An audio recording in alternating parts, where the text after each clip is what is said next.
अस्सलाम वालेकुम। नहीं जी, आज हम बात करेंगे इस मौजू पर कि कराची का मेयर कौन। ये तो हम सबको पता है कि कल और परसों हुआ क्या, कैसे सऊदी इसमें दुबई में मंडी लगी और कैसे ये लोग सारे के सारे बिक गए और कैसे पीटीआई के जो लोग थे वो उसमें आए ही नहीं सिलेक्शन के अंदर। यानी कि एक तो ये था ना कि वो आए और उन्होंने वोट नहीं किया, लेकिन वो सिरे से ही नहीं आए।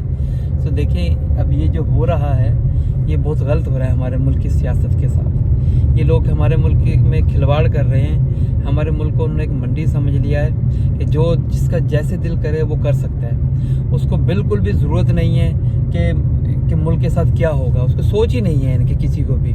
और एक तरफ आप देख लें, अब MQM ये शोर मचा रही है कि जी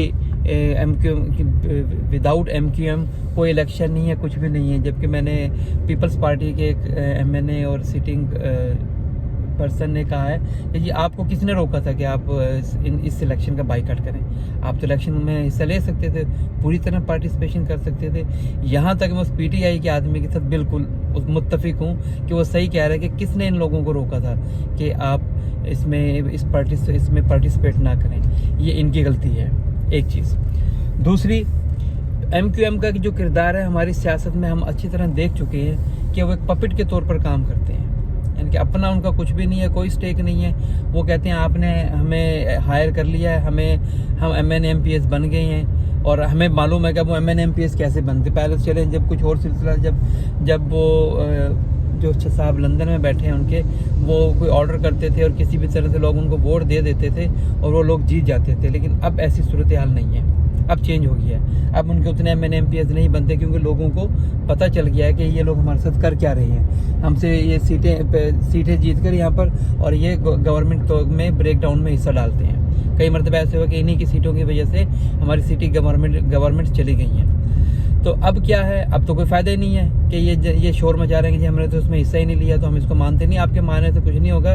हमारे मुल्क का निज़ाम सिस्टम आप लोगों ने ऐसा ही कर दिया है कि कोई भी साहब खड़े हो जाएं, वो जितने मर्जी की सीटें खरीदें, जो मर्जी करें, जहां मर्जी जाएं और आराम से वो ये चीज़ें कर सकते हैं कि कोई भी पार्टी बना लें, कुछ भी कर लें। अब हमने देखा है कि पिछले साल जिस वक्त हमारे मुल्क में ये रिजीम चेंज हुआ था, उस वक्त क्या हुआ था, यही था ना कि इन्हीं साहब ने, जो जरदारी साहब का तो नाम आता है ना, कि इन्होंने ही ये हरकत की थी ना कि जाके लोगों को उकसाया, जो भी तरीक़ाकार किया और काफ़ी लोग जो मुनहरिफ हो गए। उन्होंने PTI छोड़ दी और वो PTI छोड़कर दूसरी पार्टीज़ में चले गए, या उन्होंने नहीं PTI छोड़ी लेकिन वो उस वक्त जिस दिन वो वोट ऑफ कॉन्फिडेंस हुआ वो नहीं आए। चलें, अब हम वापस आते हैं उसी मौजू पर जिससे हमने बात शुरू की थी कि अब होगा क्या एक्चुअली। अब देखें, जो इस वक्त आवाज़ शोर चल रहा है वो यही है कि जो PTI जो पीपल्स पार्टी है उसका मेन कंसर्न है कि किसी भी तरह से सिंध की गवर्नमेंट उनके हाथ में रहे। उनको इससे कोई फ़र्क नहीं पड़ता कि पंजाब में कौन आ रहा है, बलूचिस्तान में कौन आ रहा है, या KPK में कौन आएगा। गिलगित बल्तिस्तान हमारा जो कश्मीर है वो ऑलरेडी उनके हाथ से जा चुका है। तो इन चीज़ों से पीपल्स पार्टी को फ़र्क नहीं पड़ता। वो तो सिर्फ इस चक्कर में किसी भी तरह से कुछ भी हो जाए, सिंध उनके हाथ में रहे। और यही उन्होंने उस सिलसिले की ये कड़ी है कि उन्हें कराची की जो मेयरशिप है वो उन्होंने अपने हाथ में रख ली। बिल्कुल ये सब आपको नहीं लगता कि एक ब्लंडर हुआ है कि जिसकी सीटें ज़्यादा हैं वो रह गया है, जिसकी सीटें कम हैं वो जीत गया है। बिल्कुल वही काम हो रहा है जो पिछले साल इन दिनों में हमारे पंजाब में हो रहा था कि जिसकी सीटें ज़्यादा थी पंजाब में उसकी गवर्नमेंट ही नहीं थी, और जिसकी सीटें कम थी वो गवर्नमेंट में शहबाज शरीफ साहब आकर बैठ गए थे। तो अब हमारे साथ, हमारे मुल्क के साथ ये सब के सब लोग यही खिलवाड़ कर रहे हैं। मैं ये कहूँगा आप लोगों से खुदारा इस चीज़ का ख्याल रखें। अगले इलेक्शन जब भी आ रहे हैं हमारे मुल्क में, तो इन बातों को सोच समझकर आपने वोट डालना है किसी भी पार्टी को। मैं ये नहीं कहूँगा कि पीपल्स पार्टी को ना डालें या PTI को ना डालें, नून लीग को ना डालें, कि अब वो आपकी सबकी अपनी पर्सनल राय है। लेकिन आप सब कुछ देख रहे हैं कि कौन सी पार्टी हक बजानिब है और कौन सी हक के खिलाफ है। अब कराची की मेयरशिप से क्या होगा, जो अल्हम्दुलिल्लाह तरक्की का जो सैलाब आया हुआ है सिंध के अंदर, अब वो इंशाल्लाह हमारे कराची में भी आएगा। बिल्कुल उसी तरह लोग देखिएगा कि जैसे सिंध के अंदर पिछले साल हर तरफ स्विमिंग पूल बन गए थे, हर गांव के अंदर स्विमिंग पूल बन गए थे बारिश आने से। अब इंशाल्लाह कराची में भी उस तरह के स्विमिंग पूल बनेंगे, लोग एंजॉय करेंगे, डुबकियां लगाएंगे, बच्चे खेलेंगे और इनको दुआएं देंगे। क्योंकि कराची की मेयरशिप का उनको फ़ायदा क्या होगा, कराची हमारा एक ऐसा हब है जो कि पूरे मुल्क को पालता है।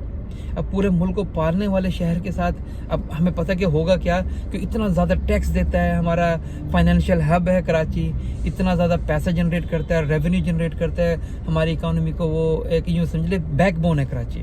تو سارا کا سارا پیسہ، ہر طرح کا ٹیکس یہ لوکل گورنمنٹ اکٹھا کرے گی، اور ہمیں پتہ ہے کہ اس پیسے کے ساتھ یہ کرتے کیا ہیں. کراچی کی سڑکوں کا برا حال ہے، ایجوکیشن سسٹم کا برا حال ہے سندھ کا، ٹھیک ہے. اسی طرح ہاسپٹلس کی بری حالت ہوئی پڑی ہے. میں بڑا حیران ہوتا ہوں جب پچھلے سال پیپلز پارٹی کے ہی کچھ ایم پی ایس کہا کرتے تھے اگر کسی نے ترقی دیکھنی ہے تو کراچی میں آئے، کسی نے اگر میڈیکل ڈیولپمنٹ دیکھنی ہے تو سندھ میں آ جائے.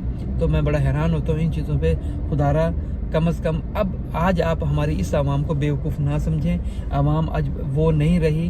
آج سوشل میڈیا کا دور ہے، لوگ فوراً ہی کیمرہ اٹھا کر کہیں نہ کہیں پہنچ جاتے ہیں اور اپنی رائے کا اظہار کر دیتے ہیں، ریکارڈنگ کر لیتے ہیں. پہلے میں مان لیتا ہوں آج سے 20 سال پہلے تک، 25 سال پہلے تک آپ جو کہتے تھے وہ حرف آخر ہوتا تھا، لوگ اس کو سمجھتے تھے کہ جی آپ نے بالکل صحیح کہا ہے. لیکن آج ایسا نہیں ہے. آج کی عوام جاگ چکی ہے. آج کی عوام بالکل بھی وہ سوئی ہوئی عوام نہیں ہے. اچھی طرح سے ہم لوگ جاگ چکے ہیں. ہمیں پتہ ہے کہ آپ لوگ ہمارے ساتھ کیا کر رہے ہو. اب کراچی کی میئرشپ آپ نے لے لی ہے، اب آپ اس کے ساتھ کیا کرو گے. ہمیں پتہ ہے کہ یہ کیسے ابھی یہ چیزیں تو زبان زدہ عام ہے نا، ہر کسی کو معلوم ہے کہ کیسے کہ ان پڑھ لوگوں کو آپ نے بڑے بڑے عہدوں پر بٹھا دیا اور پھر ان سے اپنی مرضی کے کام لیتے رہے ہیں. تو خدا را ایسا نہ کریں. میری تمام لوگوں سے گزارش ہے کہ ان چیزوں کو اپنے ذہن میں رکھیں. جس وقت بھی جائیں، جس بھی پارٹی کا ووٹ دیں، ان چیزوں کو اپنے ذہن میں رکھیں. انشاءاللہ پاکستان ترقی ضرور کرے گا، آج نہیں تو کل. ہمیں تو اللہ سے امید ہے. اسی لحاظ سے اسی بہاف پر میں کہتا ہوں کہ ووٹ ڈالنے جائیں، ان چیزوں کو اپنے ذہن میں رکھیں. پاکستان زندہ باد.